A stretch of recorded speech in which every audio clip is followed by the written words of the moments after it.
Hi friends, ಎಲ್ಲರಿಗೂ ನಮಸ್ಕಾರ. ತುಳಸಿ food ಲೋಕ್ಸ್ಗೆ ಸ್ವಾಗತ. ಇವತ್ತಿನ ವಿಡಿಯೋನಲ್ಲಿ ಶಾವಿಗೆ ಚಿತ್ರಾನ್ನ ಹೇಗೆ ಮಾಡೋದು ಅಂತ ತೋರಿಸ್ಕೊಡ್ತೀನಿ, ಬನ್ನಿ. ಈ ಕಪ್ನಲ್ಲಿ 4 ಕಪ್ಪಷ್ಟು ಶಾವಿಗೆ ಹಾಕ್ತಾಯಿದ್ದೀನಿ. ಒಂದು 2 ಸ್ಪೂನಷ್ಟು ಎಣ್ಣೆ ಹಾಕ್ತಾಯಿದ್ದೀನಿ. ಇದನ್ನು ಸ್ವಲ್ಪ ಹೊತ್ತು ಉರಿಬೇಕು. ಸ್ವಲ್ಪ ಕಲರ್ ಚೇಂಜ್ ಆಗುತ್ತೆ, ಆಗ ಸ್ಟವ್ ಆಫ್ ಮಾಡ್ಕೋಬೇಕು. ಒಂದು ಪಾತ್ರೆಯಲ್ಲಿ ನೀರು ಇಟ್ಕೊಂಡಿದ್ದೆ, ಅದು ಕುದೀತಾ ಇದೆ. ಈಗ ಕುದಿಯೋವಾಗ ಈ ಶಾವಿಗೆನೇ ಹಾಕ್ಕೋಬೇಕು.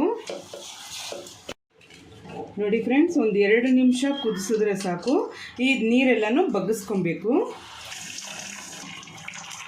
ಅಗಲವಾಗಿರೋ ಒಂದು ಪಾತ್ರೆ ತಗೊಂಡಿದ್ದೀನಿ, ಅದಕ್ಕೆ ಎಣ್ಣೆ ಹಾಕ್ಕೊತಾ ಇದ್ದೀನಿ.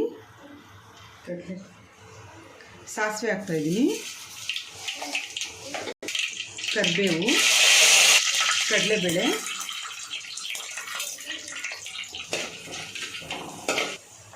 ಹಸಿಮೆಣಸಿನ್ಕಾಯಿ 5, ಈರುಳ್ಳಿ 2. ಈರುಳ್ಳಿ ರೋಸ್ಟ್ ಆಗಿದೆ. ಈಗ ಸ್ವಲ್ಪ ಅರಿಶಿನ ಹಾಕ್ತಾಯಿದ್ದೀನಿ, ಕೊತ್ತಂಬರಿ ಸೊಪ್ಪು, ಈಗ ತೆಂಗಿನಕಾಯಿ ಹಾಕ್ತಾಯಿದ್ದೀನಿ. ಈಗ ರುಚಿಗೆ ತಕ್ಕಷ್ಟು ಉಪ್ಪು ಹಾಕ್ತಿದ್ದೀನಿ.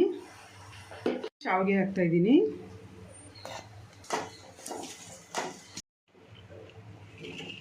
ಫ್ರೆಂಡ್ಸ್, ಎಲ್ಲ ಮಿಕ್ಸ್ ಆಗಿದೆ.